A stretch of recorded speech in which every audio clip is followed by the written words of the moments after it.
Le conflit actuellement entre Israël et le Hamas, et plus largement le conflit israélo-palestinien, a placé finalement le discours diplomatique ukrainien dans une forme de contradiction, dans la mesure où ce qui faisait sa force depuis le début de la guerre, c'était précisément les lois du droit international. L'Ukraine a été agressée, l'Ukraine demande justice, l'Ukraine invoque le droit international, notamment au nom du droit international humanitaire. Or, l'Ukraine, dans le conflit israélo-palestinien, notamment à l'occasion du vote de la résolution appelant un cessez-le-feu à Gaza, n'a pas voté cette résolution et n'a pas soutenu l'appel à l'assistance ou à l'aide humanitaire. Et donc ça vient donner du grain à moudre à qui ? À Vladimir Poutine, qui depuis le début de la guerre a considéré qu'en vérité les positions occidentales en matière d'appel au respect du droit international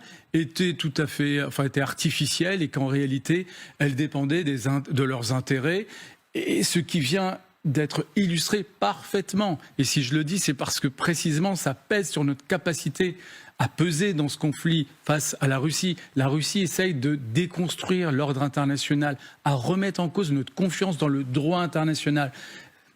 Mais moi, ce que j'ai trouvé frappant cette semaine, ce que vous dites est juste, c'est que pour la première fois depuis 21 mois maintenant que les Russes ont envahi de manière globale, ou tenté d'envahir de manière globale l'Ukraine, il y a des doutes, des failles, un questionnement ouvert côté ukrainien. On a parlé de Zelensky, c'est pareil pour celui qui mène les opérations militaires, Valéry Jalovny.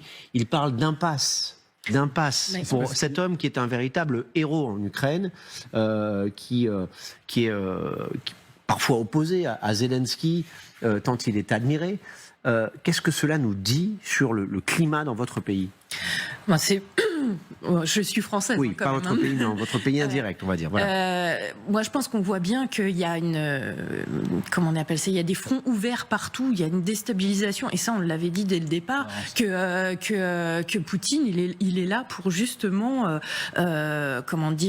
démultiplier les conflits, parce que diviser pour mieux régner, instiller le doute, le mensonge, etc. Et ben là, on est en plein dedans. Hein. On est en plein dedans, et on se rend compte que finalement le monde bascule vers une déstabilisation, et on en est tous conscients.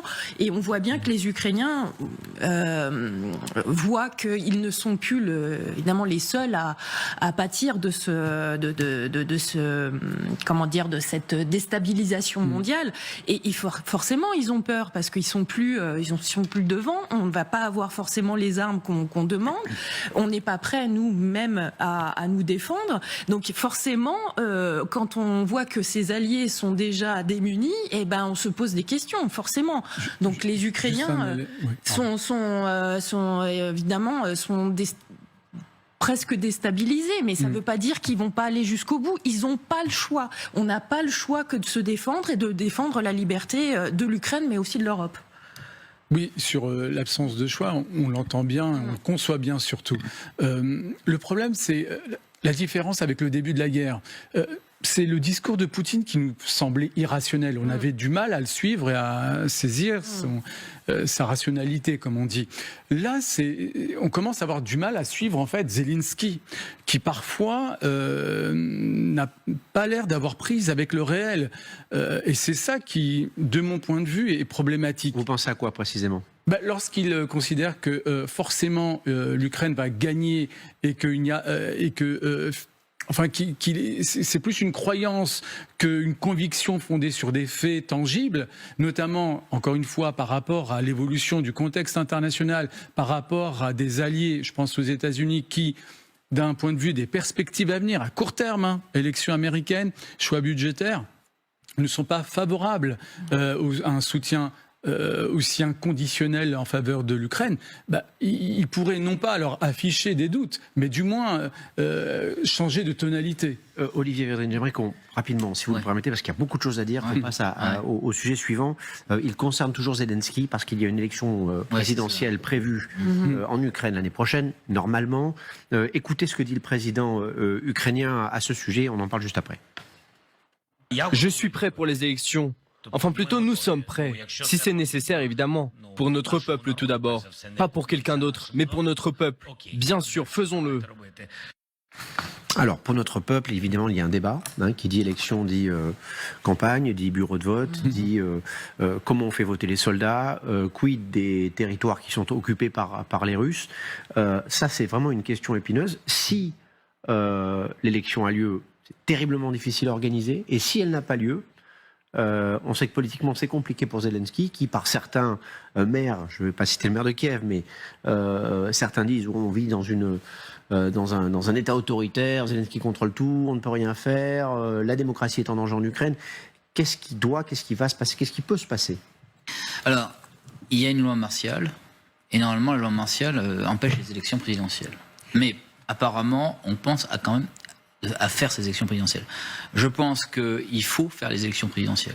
Si l'Ukraine veut aller vers l'Union européenne et aller vers l'OTAN, elle doit donc faire ces élections présidentielles pour montrer effectivement qu'elle est une démocratie et couper l'arbre sous le pied à une certaine opposition qui voudrait dire qu'elle n'est pas prête pour la démocratie ou pas assez démocratique. Voilà, donc je crois que c'est une obligation, c'est de faire les élections. Bon.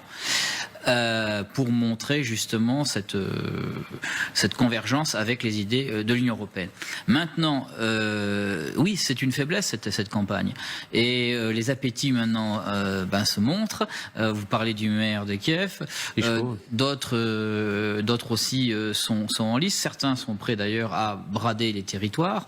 Donc il va y avoir un combat difficile. Mais pour l'Ukraine, pour que l'Ukraine aille vers l'Union européenne et pour qu'elle soit dans cette perspective démocratique, il faut que les élections aient lieu.